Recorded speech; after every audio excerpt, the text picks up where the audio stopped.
Hello, everybody. Welcome back to another episode of 5 Minute Gaming News, the show that may or may not be 5 minutes. Today in the news, the Redfall reviews are here, and it is not looking good. Yeah, it's looking like Microsoft's spring first-party title didn't stake the landing. That was awful.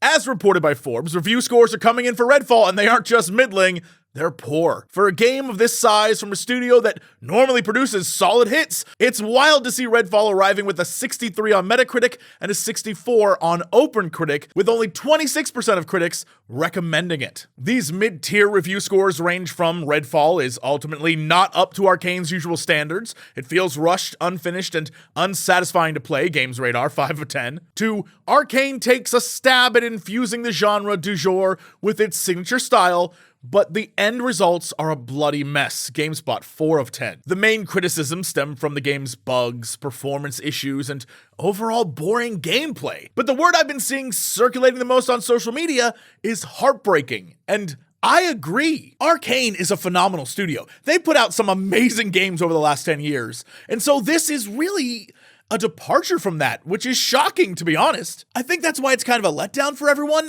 and it's one of those things where we definitely saw the writing on the wall. The lead up to this launch, everything about it looked like this was not gonna be great. Everyone was like, all right, maybe we're reading into it wrong, maybe it's better than what we think, and everyone was hoping, and to see it be what we kind of all thought it was gonna be is a letdown. But it also goes to show that a game company that has produced consistent, great single-player games may not have the team to develop a compelling multiplayer game. And admittedly, I haven't played it yet, and after these reviews, I probably won't, but it has the same vibe as Fallout 76, this sort of, well, we ran the analytics, and the boys upstairs say, games as a service is the way to go. Multiplayer everything, charge them for this. It just feels wrong.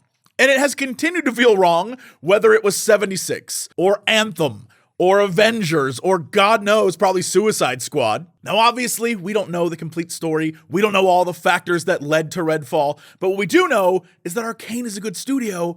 And so Microsoft, Bethesda, whoever is orchestrating from on high, let them do what they do best. Their other games are very good. Where's my Dishonored 3? Let's do that. Let's go to the other continent. Let's do some cool stuff and put Redfall behind us. In other news, thanks to the CMA in the UK and this Microsoft Activision Blizzard merger, we are getting some information about how much actually goes into these big budget games, and woo, it is a doozy. According to the CMA report, some AAA franchises like Call of Duty have development budgets already exceeding $300 million, and the next Grand Theft Auto and other future tentpoles are expected to hit $250 million or higher. Activision is also quoted in this report saying, with reference to Call of Duty, we have to make so much content for Call of Duty that we can't even lean on one lead studio anymore. Now we need almost 1.5 leads for each annual Call of Duty. That kind of bandwidth pressure is forcing us to use outsourcers more and more.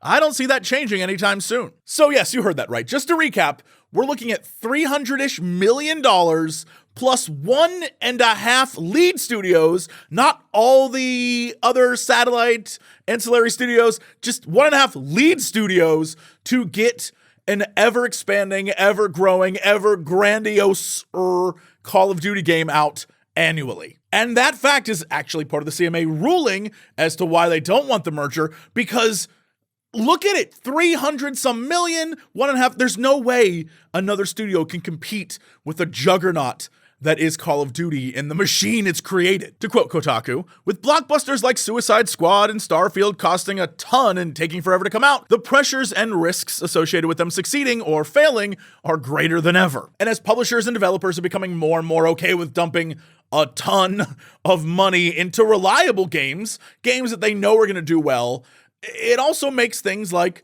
Starfield or Redfall or Suicide Squad, games that have this like hint of maybe that's gonna suck. I know that it scares publishers because they're like, look, we could just spend a ton of money on a game that we already know sells well, and it's easy for them.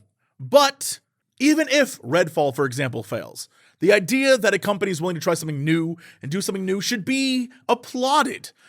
It may not be smart the way that they did it for Redfall's sake, for example, but trying something new, I think, I don't know, 300 million? That's too much for Call of Duty, y'all. Anyway, speaking of too much, that's too much of me for today. I'll see y'all tomorrow for another episode of 5 Minute Gaming News.